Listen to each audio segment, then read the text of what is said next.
Welcome to HFY Sci-fi channel. Don't forget to subscribe and explore. Sand moved like muscle across the outpost walls, thick with grit and static, scratching the panels with an irregular rhythm that made it hard to tell if something was outside or if the storm just wanted to be noticed. No one should have been transmitting. The comms array hadn't picked up anything in 4 days, and even then, only background radiation and a few misfires from dying satellite. That sound, soft at first, crawling beneath the static, wasn't artificial. It had a tremble, wet, alive, breaking. He turned down the interference filters. For a moment, only the storm answered. Then it came again. Not a signal. A voice. Strangled syllables straining to be whole. "Anyone, please help, my mom isn't moving." The console's ambient readouts didn't shift. No registration. Nothing tagged. Only analog spill. The kind that didn't wait for authorization or trace. Hands moved to recalibrate, fingers slipping slightly on sweat-damp gloves. He hadn't spoken to anyone in 17 days. Not really. Not unless you counted status pings and command logs. On screen, a heat trace blinked once. Weak. Faint ripple of energy northeast. Ridgeline edge, where the extraction wells had been left open. Unscheduled discharge, no known source, low yield, sharp decay curve. Organic coded. Not machine speech. Not mechanical misfire. He checked oxygen reserves, grabbed the beacon stick, and opened the hatch. The air hit hard, hot enough to curl tongue edges inside the mouth, laced with alkaline dust that coated teeth with a bitterness you could chew. Ground crunched. Boots sank half an inch before meeting rock. Nothing in the distance moved. No flare. No signal torch. Just red dunes bleeding into sharp ridgelines, and the wind pressing close like it wanted secrets. Walking toward the ridge, step by step, there was no sound but equipment hum and that whisper in memory. Not from the radio anymore. It hadn't repeated. It didn't need to. "Please help. My mom isn't moving." The phrase folded in strange ways the longer it stayed in the ear. Not screamed. Not panicked. Just hollow, like the words had already failed once and were trying again out of habit. 37 minutes to reach the ridge. No tracks. No burn marks. But the terrain had shifted. One slope had sheared recently, sharp gouges where something metallic skidded down fast. Farther in, glassy craters. Blackened earth around impact points. No smoke. No fire. Whatever hit had cooled already. There it was. Half buried under drifted sand, cracked fuselage, silver-white plating ruptured along one flank. Compact. Smaller than a shuttle, no identification strips, no emergency transponder. The canopy had buckled inward. Inside something moved. Not fast. Not deliberate. A shape hunched low beside a still body. Thin arms. Back arched like something inside had given up holding it together. Skin not human. Soft violet tone. No clothing visible beyond a draped wrap, woven, frayed, covered in something dark and wet that hadn't dried. The smaller shape trembled. He moved closer, slow. No sudden noise. Helmet light low. The child lifted its face. Large black eyes glassy with wet. Lower lip trembling. No aggression. No reaction. Just the gaze of someone who had run out of options but hadn't realized it yet. Chest rising in short, shallow motions. One hand clutched a dull pendant, its surface pulsing faintly with an inner glow that didn't match any known tech. Fingers curled tighter as the boy turned his head toward the silent figure beside him. She hadn't moved. No signs of breath. One arm outstretched toward the child. Neck at an unnatural angle. The boy looked back. Mouth opened. No sound came. Just a small gasp, lips forming words not yet spoken, as if he'd already tried too many times and failed. A light somewhere on his chest blinked red, once, and then went dark. He finally spoke. Voice like dry cloth pulled through a pipe. "Please, please. My mom isn't." The final word dropped into the silence like a stone into snow. Nothing moved. Not him. Not the child. Not the sky above or the broken hull behind. just dust, shifting between them, as if deciding who still belonged. Glass ran in jagged seams around the canopy frame, edges frosted from impact and heat stress. The outer hull held a faint scent, metal singed with organics, something halfway between blood and ozone. Inside, the air felt thinner. Not cold. Not warm. Just used, like whatever life had existed here had already slipped out and didn't plan to return. He crouched at the breech. One hand touched the frame. No static. No hum.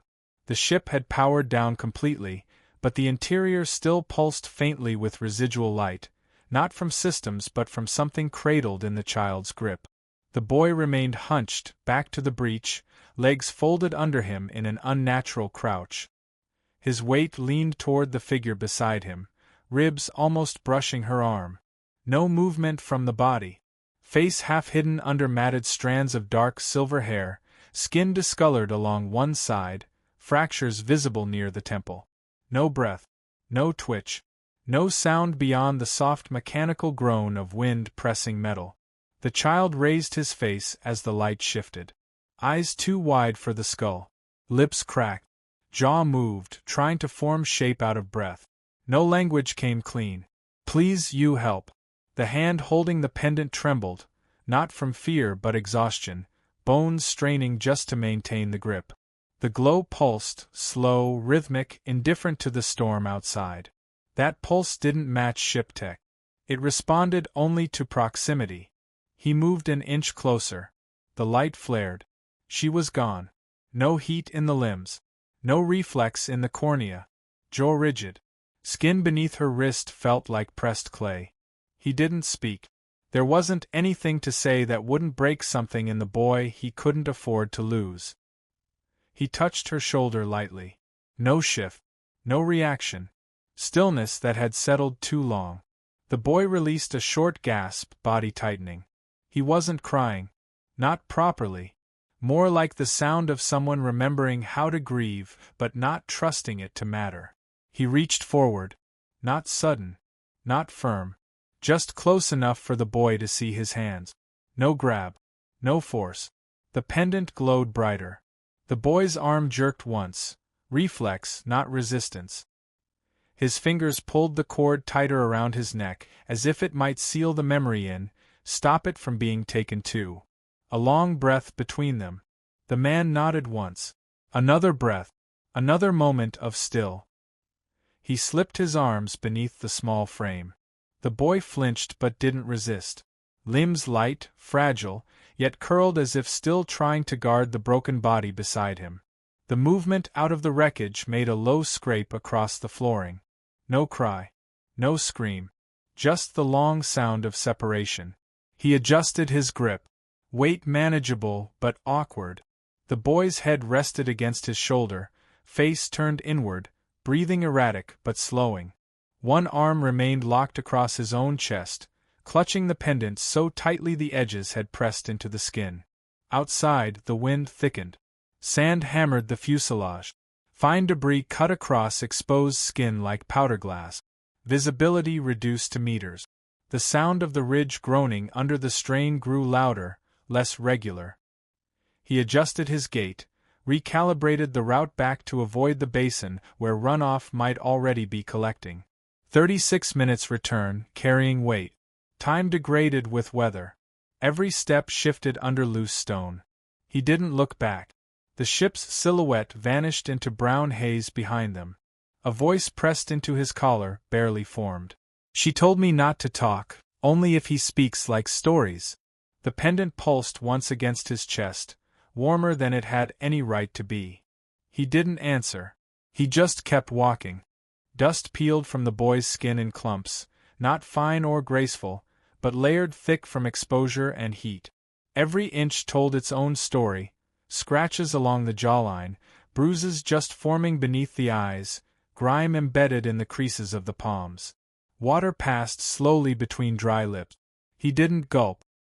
He sipped, as if unsure it wouldn't vanish. The outpost's lights ran low to conserve power. In the dimness, his eyes reflected more than they should have. Not light. Not recognition. Something else. The kind of awareness that had learned too early which silences meant survival. A torn wrap slipped from one shoulder as the salve touched his arm. No flinch. No protest. Only breath, held just long enough to keep focus away from pain. The cut along the forearm hadn't clotted clean. Something in his biology resisted the medfoam. It spread, but thin, sliding to the edges as if repelled. The pendant sat against his chest, duller now, but warm. Each time hands moved near it, the glow deepened, not brighter, not loud, just more certain. Every time it pulsed, his fingers tightened. He ate with two hands but never let go of the cord. Not once. Hours passed before the first word came clearly. Kr. No title. No age. Just that. His gaze didn't hold. It wandered toward the reinforced hatch, toward the surveillance monitor quietly tracking motion across the outer perimeter. Nothing registered. No formal approach. No ID ping. Just a dot, high altitude, moving too smoothly to be natural wind drift. The food had gone cold. He kept eating. Words came slow, each one tested before release. She told me hide. Not trust. Not unless man speak like stories. He didn't clarify. There was nothing useful in asking what that meant. Outside, wind began to shift direction. The pressure sensors readjusted twice in rapid succession. Overhead, the faint buzz of foreign propulsion passed above the ceiling grid. Not orbital class. Not familiar signature. Lighter. Too light for a passenger craft. Too slow for a weather drone. He tapped the terminal once, forced the system to run a passive sweep. No response from command. Line dead. No satellites routed for return communication. Last recorded ping was 6 hours old, from a source that hadn't moved since. The screen blinked once, then froze. The boy leaned forward, fingers resting on the edge of the table. No panic. Just the posture of someone listening to things the room hadn't yet heard. His voice returned, thinner now. She said run. She said find door not guarded. She said one man knows which voices lie. Outside, the shadows lengthened across the gravel flats. Scanning beams swept low across the canyon floor, search pattern not designed for terrain. It ignored depth, skimmed surface only. Not military. Not rescue. Something in between. The boy didn't ask where his mother was. Not once. He only watched the screen.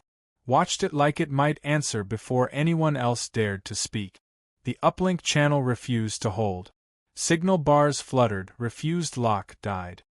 He rerouted through the secondary terminal, reached for the emergency relay, a line that hadn't been used in 14 months. Static on every band. The buffer tried to connect to command's orbital spine. No response. No bounce back. Only dead air, like talking to dust that never learned to answer. The boy sat cross-legged near the center rail, watching the comm panel without blinking. A slow breath rose through his shoulders. Not calm. Not fear. More like the patience of someone who had already outlived answers. Telemetry logs looped twice before showing something strange. A gravity pinch near upper orbit, too subtle for launch debris, too round to be atmospheric drag. Cloaked object, just above the third sky shelf. Movement pattern curved, not orbital. Tracking a surface path. A craft with no designation. No thermal trail. No visual register. But mass was there, low inertia drift consistent with long surveillance. Not new. It had been watching for days. Maybe longer. He turned the feed. Amplified signal residue showed faint fluctuations over canyon clusters 2 clicks out. Interference wasn't local. It came from above, like a lid pressed over transmission. The boy looked up. They already here. His voice didn't rise. He said it like weather. Like fact. He moved closer to the dust-caked floor. One finger dragged through grit in a single unbroken motion. The shape formed quick. No hesitation, no sketching. Just a curve. A notch. 2 lines that bent toward each other without touching. The symbol pulsed once in the pendant. He didn't need to ask. The shape sat in memory already. From records scrubbed long ago. from the classified footage buried after the Orion skirmishes. Same symbol scorched into burned stone colonies. Same lines carved into hulls never meant to be seen again. They had vanished. Or so Earth said. Fragmented. Disbanded. Civil war and collapse. Nothing left but myths and cautionary memos buried beneath peace agreements. The boy drew another curve inside the first. Smaller. More compact. More intimate. Not a faction. A bloodline. His voice landed soft. She said we not hide because weak. We hide because they want us gone. The console lights dimmed briefly. A low-pitch hum passed through the subfloor. Far outside, a red blink marked the perimeter, gone before confirmation. He stood still. No motion. No plan. Just one thought landing heavier than the rest. This wasn't a refugee. Not lost. Not abandoned. Protected. Protected poorly. And whoever still searched wasn't coming to rescue. They were coming to erase. Engine ignition came with a shudder, not mechanical, but human. The rover groaned once, all four suspension arms realigning after weeks of rest. Dust scraped from its chassis like dried skin. Power routed through uneven channels. Interior lights flickered twice before dimming to conservation mode. He ran a manual override on the autopilot. Terrain wouldn't allow automation. Too broken. Too alive. Cargo rack had been stripped for weight. Rear seats folded. Supplies rationed. Water unit offline. Battery cell at 63%. Enough for one push. No guarantee for return. He strapped the boy into the forward rig, padding each side with insulation strip. The pendant remained outside his collar, pressed to his skin. It pulsed again when his hands passed too close, almost like it recognized heat from a different source. No complaint came from the boy. Just a glance. Not trust. Something narrower. Resignation, maybe. Salt plains opened wide, blinding under early light. Terrain broke into shallow ridges every few kilometers. No structures. No cover. Just endless mineral crust, stained pink and gray from wind-dead chemicals baked into the surface. The terraforming station sat beyond the fourth ridge cluster. 48 clicks by rover. 12 hours direct. Less with a clean stretch. No one had touched that zone in years. Official maps still marked it green. Reality hadn't updated. By hour 2, heat shimmer blurred the outer perimeter sensors. Movement registered in brief skips. Nothing large. Just static flicks, not big enough for creatures. Too slow for drones. Wrong. They appeared near the sixth rise. Not announced. Not hostile. Shapes gliding low across sand, motion too smooth for wheels, too controlled for scavenged tech. Hulls thin. Unmarked. Each unit curved at the shoulders like it had once been built for a different environment, maybe aquatic, maybe zero-grav. The front tips opened with mechanical precision. Arms unfolded. He swung the rover hard right, broke from the path. Sand rose behind them like mist. The drones closed with alarming calm. No signals. No warnings. Just movement. One reached the rover's flank, fired a tether. Hooked the rear axle. Drag slowed the vehicle by half. He braked just enough to kill torque, pivoted the steering hard left, let momentum carry. The tether snapped. He rolled the side panel window down, aimed low with the arc rifle, and fired twice. First shot missed. Second hit center mass. The drone dropped without resistance. No fire. No detonation. Just collapse like it had never been alive. More came. 4. Then 6. The rear monitor blacked out. He turned to the boy. No words. Only urgency. The pendant glowed again. Brighter. Unstable. One drone latched to the roof. He stood in the seat well, opened the sun hatch, fired blind. The shot landed.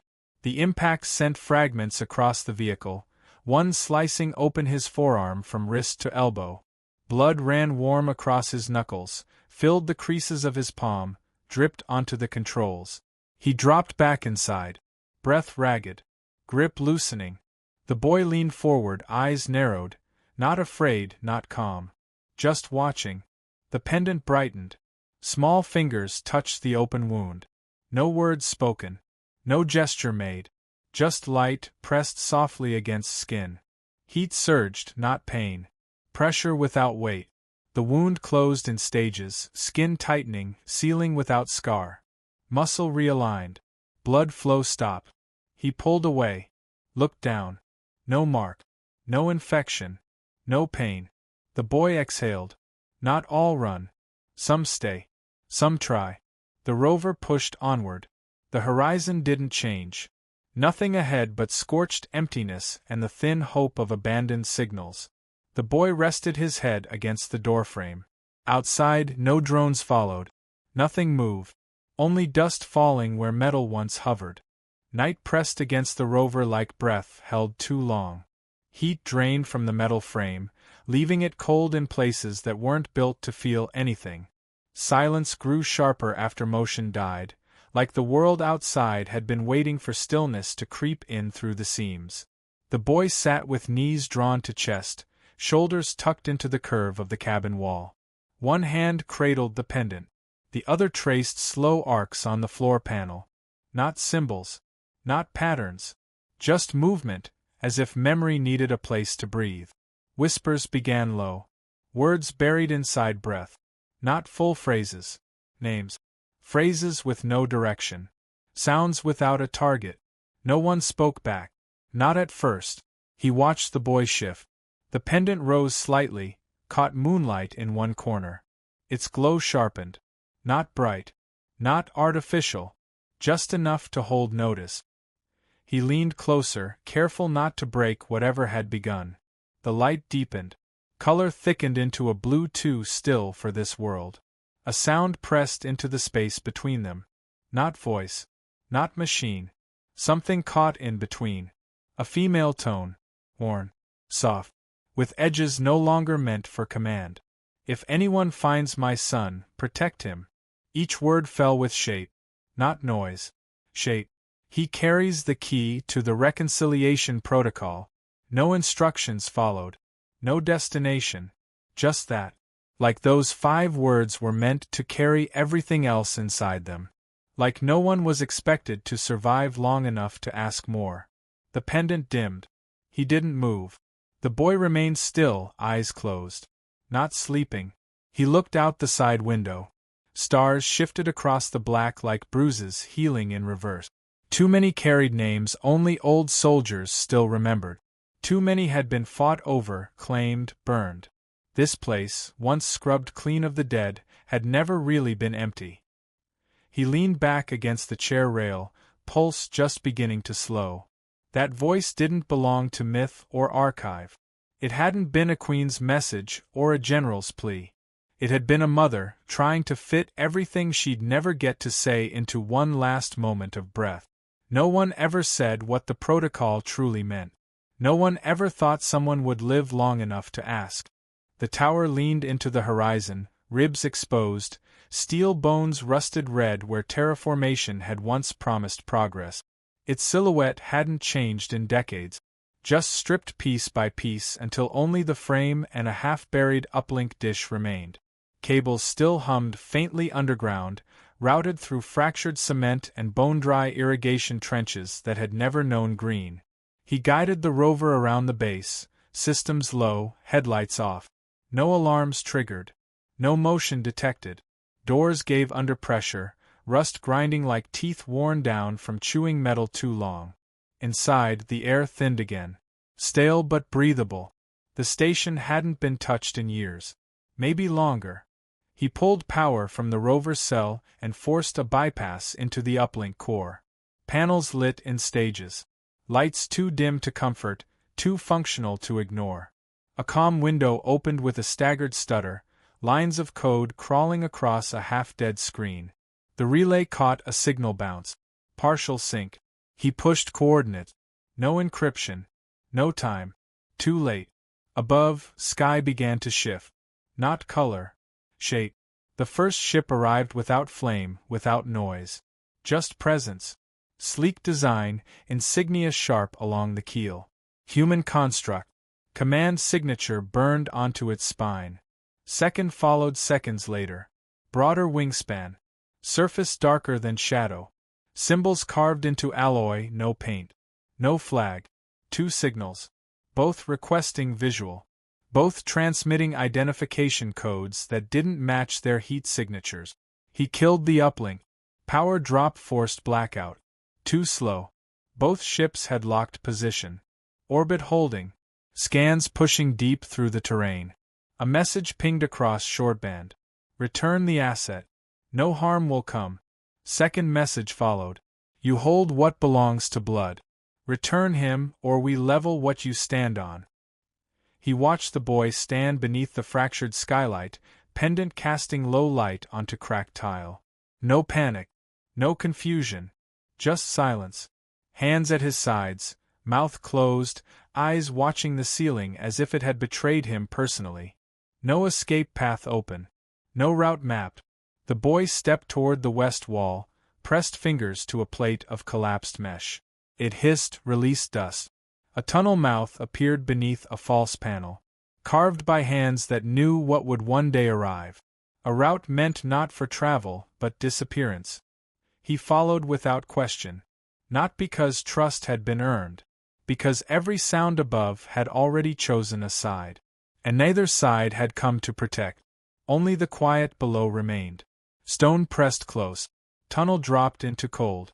He didn't ask where it led. The boy walked ahead, shoulders tight, feet sure. One ship offered promises. The other offered extinction. Only the child offered truth. And it was buried underground. The tunnel narrowed twice before widening into a space that felt wrong in scale. Not built. Hollowed. Every wall smooth, curved without symmetry, carved by process no machine had logged, no manual explained. No airflow. No heat. Only silence packed so tight it softened every footfall.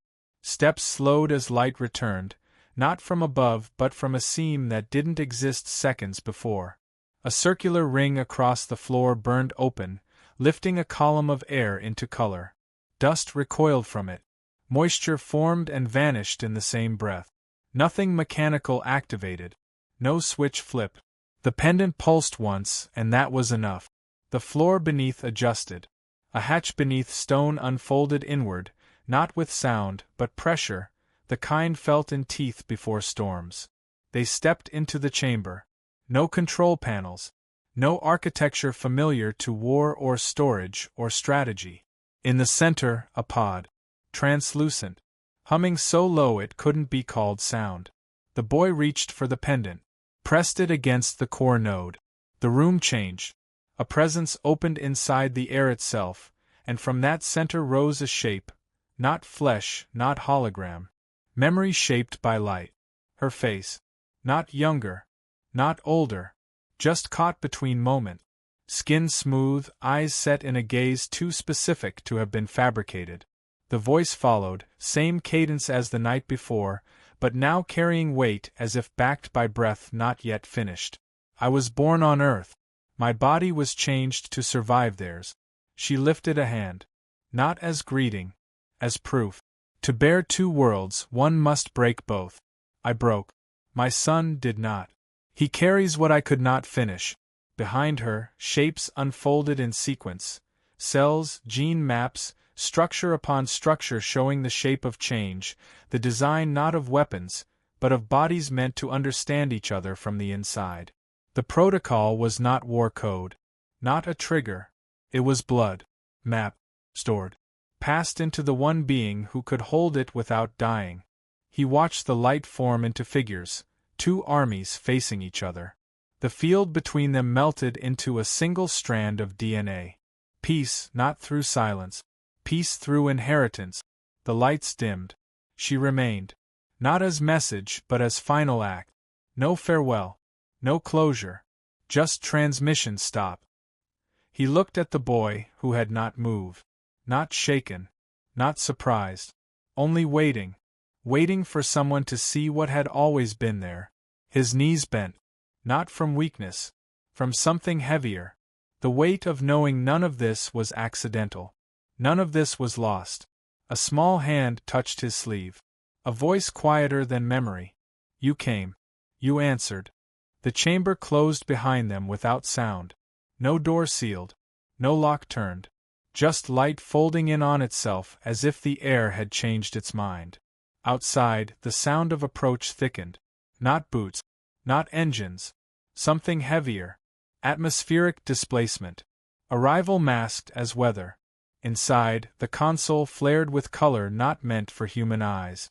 Symbols shifted too fast to track, each pulse rewriting the last. Language compressed into shape. The boy stood motionless beside the core, pendant suspended just above the node, waiting for a hand to finish what had begun. Transmission required no signal. No satellite. The archive carried its own frequency. He placed his palm over the final glyph.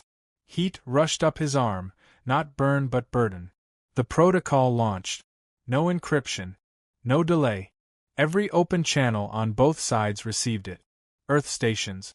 Orion fleets. Pirate bands. Civilian frequencies. Old war archives. Disbanded alliance hubs. Even derelict comm towers lit up for a moment, ghosts stirring just long enough to carry the code. One message. One genome. One child. He turned back toward the pod. No larger than a mining crate. Interior lined with impact gel, frame reinforced for deep space drift. Stasis module armed, lifespan rated for 20 years. Enough to reach the belt. Enough to find somewhere untouched. He lifted the boy into the pod. Movements sharp. Focus narrow. The boy didn't resist. Fingers touched the pendant once more. It dimmed as he lay back. Eyes didn't close. They followed every motion. No fear. Just watching, like memory already knew how this ended. He sealed the pod. Arming sequence flashed green. Launch chute aligned toward the canyon gap, far enough from the archive's blast radius to survive. He input the coordinates manually, pulse running too hard to count. A sound behind him. Not mechanical. Organic. Multiple. He didn't look. Hand on the override. Core overload initiated. 15 seconds. 10. The pod launched clean. Arc cut across the open sky, no trail, no flare, just movement. He stood beneath the failing lights, blood drying on his sleeve, breath tight in his chest. The sound of approach pressed closer. Shapes forming in the darkness of the tunnel mouth. Not slow. Not hesitant. He stayed in place. Not armored. Not armed. Not afraid. Because somewhere above, a signal had already left. Because a voice had once asked for help with no reason to believe help would come. Because someone had listened. And answered. He stayed behind. Not because he had to. But because a boy cried and someone heard.